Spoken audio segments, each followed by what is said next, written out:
네, 저희 함께 볼 본문 말씀은 출애굽기 19장입니다. 저희 계속해서 출애굽기 말씀 함께 보도록 하겠습니다.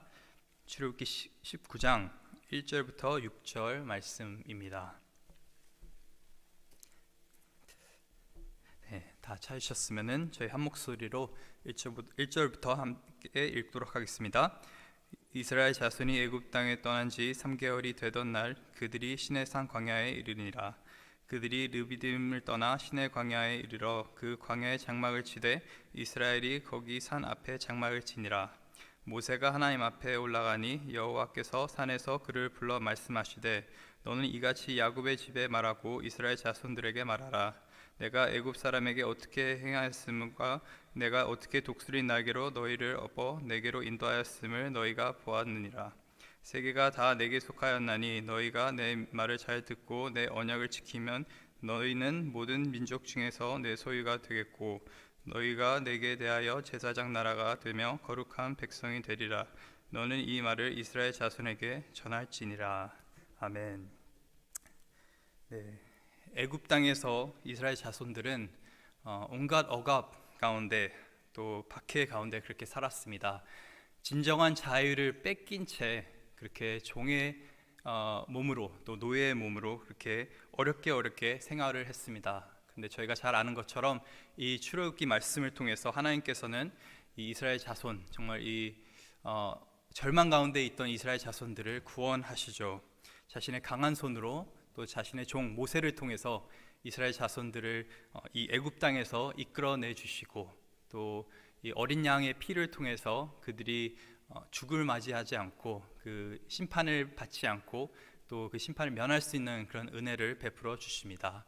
그리고 더 나아가서 이제 홍해를 드디어 이들이 건너면서 이들은 완전히 자유의 몸이 되게 됩니다. 이전에는 누리지 못했던 정말 새로운 삶을 이들은 하나님의 은혜로 이렇게 살아가게 됩니다. 그렇게 조금씩 이들이 광야의 길을 걷게 되는데 저희가 전에 봤던 것처럼 이 광야의 길이 결코 쉽지는 않습니다. 광야에 들어서자마자 4일 동안 아무것도 먹지 못하고 그러고 나서 처음 만난 곳이 쓴물이 있던 장소였습니다. 그리고 나서는 이제 배고파서 줄여가지고 이스라엘 자손들이 불평을 하게 되죠. 차라리 애굽에서 우리가 몸은 힘들더라도 배 터지게는 먹었었는데 하면서 또 불평을 합니다. 그리고 더 나가서 또다시 이들이 목마르다고 불평을 합니다. 그렇게 여러 가지 어려운 가운데 이들이 광야 생활을 하는데 하나님께서는 족한 은혜를 항상 제공하시죠. 또 쓴물을 단물로 변화시켜 주시고 또 주림 가운데 있는 백성들에게 만나와 메추가리를 허락하여 주셨고 또 바위에서 생수가 터지게 하셨고 또 이 예상치 못했던 적 아말렉까지 하나님께서는 정말 기가 막힌 방법으로 이들이 무찌를 수 있게 하십니다. 그렇게 조금씩 그렇게 자유의 몸이었던 이들은 하나님의 백성으로 살아가는 방법을 배우게 됩니다. 오늘 본문에서 1절과 2절을 보게 되면은 이제 본문의 배경이 등장하게 되는데 이 이스라엘 자손들이 애굽 땅을 떠난 지 3개월 만에 드디어 저희가 잘 알고 있는 시내 광야, 시내산이 있는 시내 광야에 도착을 하게 됩니다. 그리고 이 시내 광야에서 이제 머물게 되죠. 그 시내산 밑에 장막을 치게 되는데 이제 1년 동안 이들은 여기서 생활을 하게 됩니다. 그러면서 이제 이스라엘 자손에게 하나님께서 말씀을 모세를 통해서 선포하시는데 4절에 이렇게 말씀을 하십니다. 4절 함께 저희 같이 보도록 하겠습니다. 내가 애굽 사람에게 어떻게 행하였음과 내가 어떻게 독수리 날개로 너희를 업고 내게로 인도하였음을 너희가 보았느니라. 이 하나님께서는 이 출애굽기의 사건, 이 이스라엘 자손들이 애굽에서 이렇게 나온 사건을 이 독수리가 날개로 자기 새끼를 업어서 나르는 그 장면으로 비유를 하고 계십니다. 저도 이게 도대체 무슨 뜻인가 좀 생각을 해보게 됐었는데 옛날에 이런 얘기를 들은 적이 있습니다. 독수리는 갓 태어난 자기의 새끼를 그냥 냅두는 것이 아니라 자기의 날개에 업어서 그냥 이곳저곳 데리고 다니는 것이 아니라 어디로 데리고 가냐면 높은 창공, 하늘 높이 이렇게 데리고 올라간다고 합니다. 그리고는 거기서 그냥 떨어뜨리죠. 이렇게 떨어지게 되면 이제 그 새끼 독수리가 울면서 또 기겁을 하겠죠. 이제 땅에 떨어지기 바로 직전에 어미새는 또다시 이제 그 새끼를 또 자기 날개에 업히고 또다시 창궁에 올라가게 됩니다. 그리고 또 그 일을 반복을 하는 것이죠. 그 이야기를 들으면서 참 이게 희한하다는 생각을 했습니다. 아니요, 어떻게 아직 이제 막 깃털 난 이 새끼인데 어떻게 저렇게 험하게 다룰 수 있을까? 저도 이제 애가 갓 태어나가지고 이제 애가 갓 태어나면은 팔다리도 어떻게 할 줄 모르고 막 눈도 어디 둘 줄 모르고 뭐 거의 눈은 반쯤 감겨 있고 그런 상황이 있으니까 그냥 마냥 예쁘죠. 마냥 보호해주고 싶은데 이 독수리들은 어떻게 하냐면은 정말 그 갓난 새끼를 하늘 높이 데리고 가서 떨어뜨린다고 합니다. 그냥 미운 마음에서 아닌 장난 삼아서 그렇게 하는 것이 아니죠. 왜 그렇게 합니까? 그렇게 했을 때 정말 어린 나이에서부터 그렇게 하늘에서 떨어지는 연습을 해야지 독수리들이 날 수 있다고 합니다. 이 독수리가 그런 훈련이 없게 된다면은 어미새가 그냥 자기 새끼를 그냥 냅둔다면은 독수리는 아마 평생 자기가 닭인 줄 알고 살아갈 것입니다. 자기 몸에는 하늘 높이 나를 수 있는 그런 힘이 있고 그런 잠재 능력이 있는데 만약 그런 훈련과 가르침이 없다고 한다면은 이 새끼는 자기가 누군지 모른 채 자기가 어떤 일을 할 수 있는지 모른 채 아마 닭으로 살아갈 것입니다. 즉, 이 훈련을 통해서 어미 독수리는 새끼 독수리에게 뭐라고 말하고 있는 거냐면은 너는 닭이 아니고 독수리야. 너는 하늘을 마음껏 날 수 있는 그 어떠한 것보다 높이 날 수 있는 독수리라는 것을 가르치고 있는 것입니다. 이런 모습에 하나님께서 이 출애굽기 사건을 비유하고 계신 것입니다. 물론 저희가 광야 생활을 하고 있는 그 이스라엘 백성들을 보면 참 딱합니다. 한편으로는 참 마음이 아픕니다. 아니 조금 쉬운 길을 허락하시지, 조금 쉬운 상황을 허락하시지 왜 이렇게 계속적으로 하나님께서는 인생의 문제와 어려움과 시험을 허락하신지 참 생각해 보게 됩니다. 왜냐하면 저희 인생 가운데서 동일하게 그렇게 하시죠. 예수님을 믿으면 삶이 쉬울 줄 알았는데 그렇지 않습니다. 오히려 계속적으로 관계 가운데서, 재정 가운데서 또 영적으로 굉장히 어려운 시험들이 다가오게 됩니다. 근데 왜 하나님께서 그 시험들을 허락하십니까? 그 시험을 통해서 하나님께서 한 가지 우리가 깨닫기를 원하고 계신 것입니다. 너희는 닭이 아니고 독수리라는 것을. 너희는 애굽에서처럼 날개가 꺾이고 묶여서 사는 것이 아니라 너희는 이제 자유의 몸이니까 그 어떠한 사람도 너를 억압하고 있지 않으니까 이제는 날개를 펴고 너는 높은 하늘을 나르라고 말씀을 하고 계신 것입니다. 그래서 저희가 참 인생에 시험이 있고 어려움이 있어도 이 말씀을 기억하길 원합니다.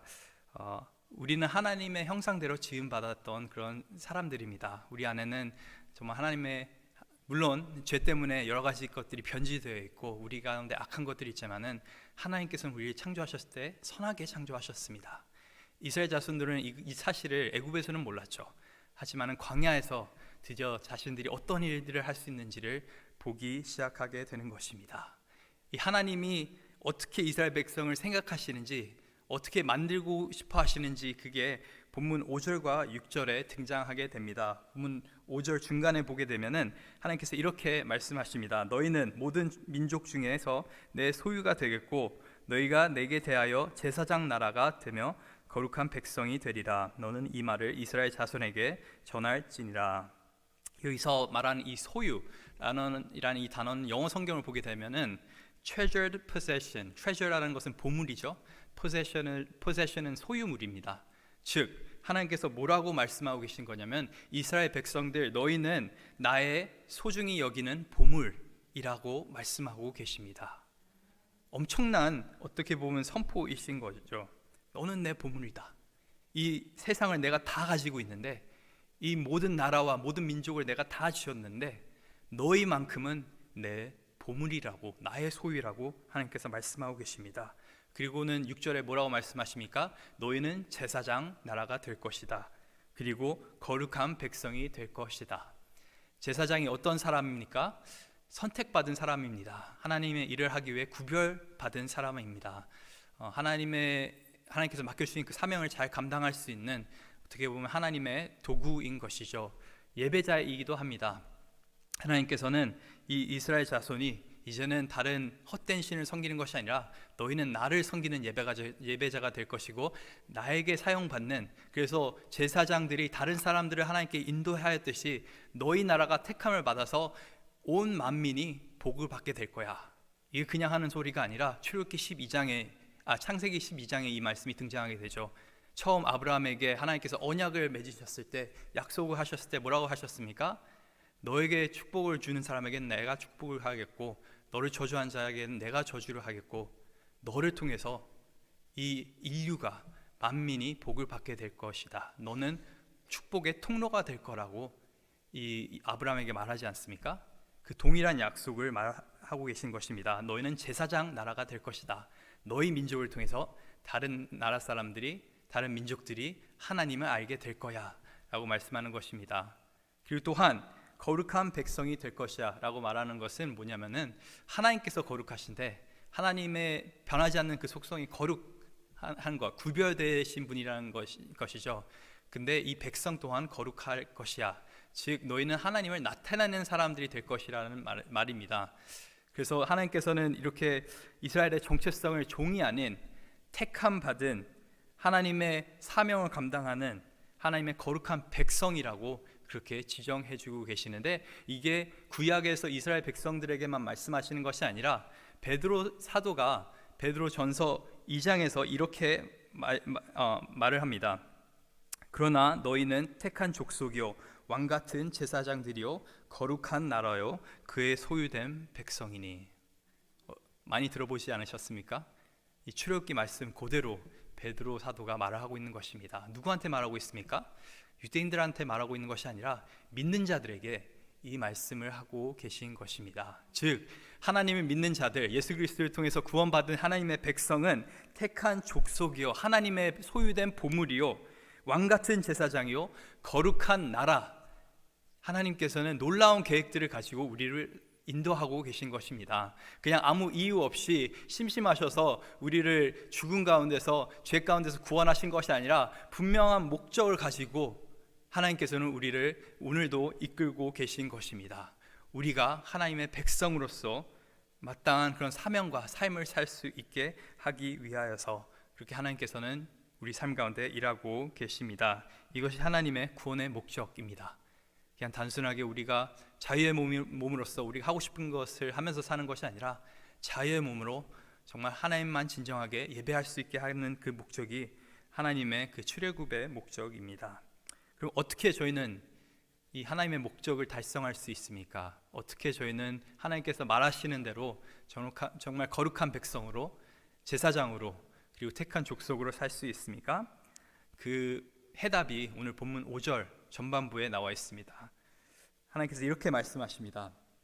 세계가 다 내게 속하였나니 너희가 내 말을 잘 듣고 내 언약을 지키면 너희는 모든 민족 중에 내 소유가 되겠고 너희가 내게 대하여 제사장 나라가 되며 거룩한 백성이 되리라. 여기서 하나님께서 말씀하시는 것은 이게 그냥 단순한 명령이 아니라 어떻게 보면은 언약인 것이죠. 너희가 만약 이렇게 하면은, 내 말을 잘 듣고 내 언약을 지키면은 이 모든 것들이 이루어질 거야 라고 일종의 계약이긴 계약인데 하나님께서 일방적으로 체결하시는 계약이기 때문에 저희는 언약이라는 표현을 사용하게 됩니다. 일찍이 시내산은 앞에 생각해 보시면은 출애굽기 3장에 등장하는 호렙산과 똑같은 산입니다. 이 모세가 처음 이 광야 가운데서 양을 치다가 하나님을 만난 곳이 바로 시내산입니다. 호렙산이죠. 그리고 그 하나님을 만났을 때 어떤 장면을 보게 됩니까? 이 작은 떨기나무가 있는데 그 떨기나무가 불타고 있습니다. 그 불타는 떨기나무 앞에 하나님을 만나게 되고 거기서 이제 부름을 받게 되는 것이죠. 근데 오늘 본문을 이제 나머지 19장을 쭉 읽어보게 되시면은 계속적으로 등장하는 것이 뭐냐면 이 시내산이 구름으로 가득했다고 성경은 기록하고 있습니다. 그리고 또 뭐라고 기록하고 있냐면은 그 산 전체가 빽빽하게 이렇게 구름을 뒤덮여 있고 그 산 위에는 마치 불이 붙은 것처럼 보였다고 성경은 기록하고 있습니다. 그래서 산 위에는 불이 붙어 있고 구름이 뭔가 연기처럼, 그러니까 가득한 것처럼 보이고 있고, 모세가 작은 떨기나무에서 하나님을 만났다고 한다면은 이스라엘 백성들은 이제 산 전체가 떨기나무가 돼서 하나님의 임재를 경험하고 있는 것입니다. 그리고 모세가 3장에서 했던 것처럼 모세가 3장에서 이제 신발을 벗으면서 하나님의 거룩한 임재 앞에 나아가게 됐는데 이스라엘 자손들이 어떻게 합니까? 오늘 본문 14절을 보게 되면은 이 구름 덮인 이 거룩한 산 앞에서 이들이 자기의 마음과 자기의 몸을 성결케 하고 깨끗게 합니다. 그리고 정말 두려워하는 마음으로 하나님 앞에 나가는데 이들이 그냥 나갈 수 있는 것이 아니라 오로지 모세를 통해서만 이들이 시내산 앞에 나갈 수가 있습니다. 이 출애굽기 3장의 모습과 오늘 본문에 등장하는 모습이 굉장히 오버랩이 되는 게 많죠. 비슷한 점이 굉장히 많이 있습니다. 그리고 저희가 잘 아는 것처럼 이 산에서 하나님께서는 십계명을 이스라엘 백성들에게 주시고 또 율법을 600개가 넘는 율법을 이렇게 주십니다. 이게 이 십계명이 나오게 된 배경입니다. 많은 경우 저희는 십계명이라 생각하면은 그냥 딱딱한 법, 이걸 해야지 하나님께 이쁨 받고 이걸 해야지 우리가 좀 잘 살 수 있고 그 정도로만 생각하게 되는데 십계명은 그냥 단순한 법이 아니라 하나님의 백성으로 살아가는 방법인 것이죠. 하나님께서는 이 법을 통해서 우리 단순하게 너희가 이렇게 해야지 내가 너희 이뻐할 거야 라고 말씀하시는 것이 아니라 이 십계명을 통해서 자신이 어떤 분이신지를 나타내고 계시고 또 하나님의 백성으로서 우리가 어떻게 살아가야 되는지를 나타내고 계신 것입니다. 많은 사람들이 십계명은 겉표지는 율법인데 속지는 사랑이라고 표현을 합니다.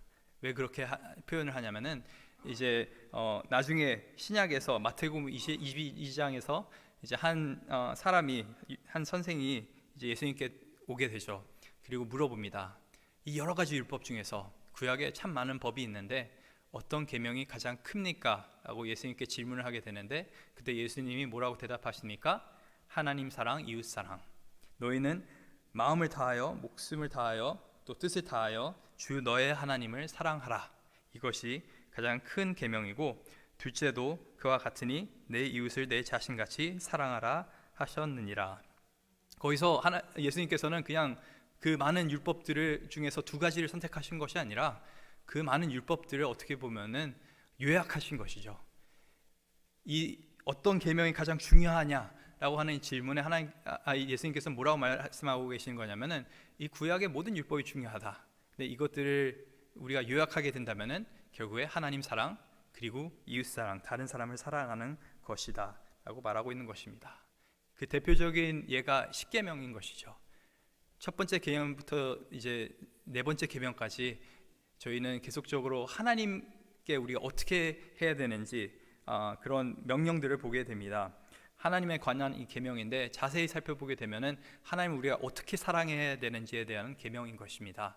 나 외에는 다른 신을 두지 말라. 우상을 만들지 말라. 그리고 내 이름을 망령케 쓰지 말라. 그리고 안식일을 거룩하게 지키라. 다 우리가 하나님을 사랑하는 방법을 이렇게 얘기하고 있는 것입니다. 그리고 나서 이제 다섯 번째 계명부터 이제 열 번째 계명까지 그 여섯 가지 계명이 있는데 그것은 무슨 계명입니까? 다른 사람에 대한 계명입니다. 다른 사람과 어떻게 우리가 다른 사람을 어떻게 대해야 될지, 먼저 우리 부모님은 어떻게 대해야 될지 공경해야 된다. 그리고 살인하지 말라, 간음하지 말라, 도둑질하지 말라. 그리고 쭉 이렇게 나가게 되죠.